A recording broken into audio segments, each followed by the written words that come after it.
দেখেন, আমেরের জীবনে অনেক বড় স্বপ্ন ছিল, সে হজ করতে যাবে, সে কাবাগর তাওয়াফ করবে, এটা তার স্বপ্ন ছিল। এবং গত পরশুদিনই তার হজের ফ্লাইট ছিল। সে যখন এয়ারপোর্টে আসলো, পাসপোর্টে নিরাপত্তাজনিত কিছু সমস্যার কারণে তাকে একটু দাঁড় করিয়ে রাখা হলো। সমস্যার সমাধান যখন হলো, তাকে যখন ছেড়ে দেওয়া হলো, তখন আসলে অনেক দেরি হয়ে গেছে। কারণ আমেরের সাথে অন্যান্য যে হজ যাত্রী তারা এতক্ষণে বিমানে উঠে গেছে এবং বিমানের দরজা ভিতর থেকে বন্ধ করে দেওয়া হয়েছে। তখন সেই এয়ারপোর্টের অফিসাররা সেই পাইলটের সাথে কথা বলল, পাইলটের সাথে যোগাযোগ করলো, পাইলটকে বলল যে দেখেন, একজন হজ যাত্রী নিরাপত্তাজনিত কিছু সমস্যার কারণে বিমানে উঠতে একটু দেরি হয়ে গেছে, তাকে একটু বিমানে উঠিয়ে নেন, সে বিমানে উঠতে পারে নাই।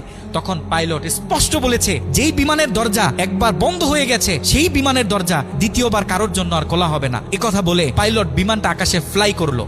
সেই অফিসাররা তখন আমেরকে বুঝাইতেছে, দেখো বিমান তো চলে গেছে, তুমি আর যেতে পারবে না, তুমি বাড়িতে চলে যাও, নেক্সট টাইমে তুমি হজে যাওয়ার জন্য ট্রাই করো। তখন সে আমাদের মুসলিম ভাই, সে হজ যাত্রী, সে কি বলেছে জানেন? সে বলেছে, আমি আমার রবের উপর পরিপূর্ণ তাকওয়া রাখলাম, আমি আমার রবের উপর পরিপূর্ণ আস্থা রাখলাম, আমি হজ করেই বাড়িতে ফিরবো, হজ না করে আমি বাড়িতে ফিরবো না।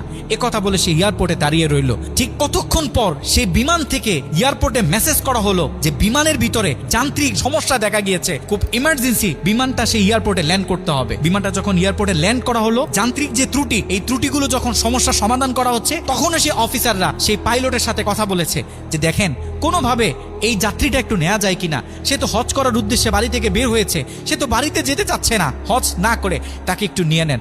তখনও সে পাইলট বলেছে যে না। কথা বলে সে পাইলট আবারও বিমানটা আকাশে ফ্লাই করালো। তখনও সে অফিসাররা আমেরকে গিয়ে বোঝাচ্ছেন। আমের তখনও বলতেছে, আমার রবের উপর আমার পূর্ণ আস্থা আছে, আমি তো আমার রবকে চিনি, সে আমাকে হতাশ করবে না, সে আমার মনের আশা রাখবে, আমি হজ করেই বাড়িতে ফিরবো।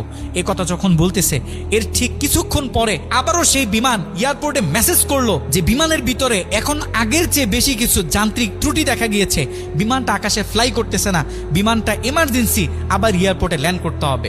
বিমানটা যখন এয়ারপোর্টে ল্যান্ড করলো, তখন সে পাইলট নিজে বিমান থেকে নেমে সে অফিসারদেরকে বলতেছে, সেই হজ যাত্রী কই, যাকে ছাড়া আমরা মক্কার উদ্দেশ্যে রওনা দিলাম, তাকে আমার হাতে তুলে দেন। আমি যতটুকু বুঝতেছি, তাকে ছাড়া এই বিমান যতবারই আমরা আকাশে ফ্লাই করব, মক্কার উদ্দেশ্যে রওনা হব, আমার মনে হয় না যে এই বিমান স্বাভাবিকভাবে মক্কাতে গিয়ে পৌঁছাবে। তখন সে পাইলট সে আমেরের হাত ধরে নিজে নিয়ে সে বিমানের ভিতরে বসিয়ে দিল।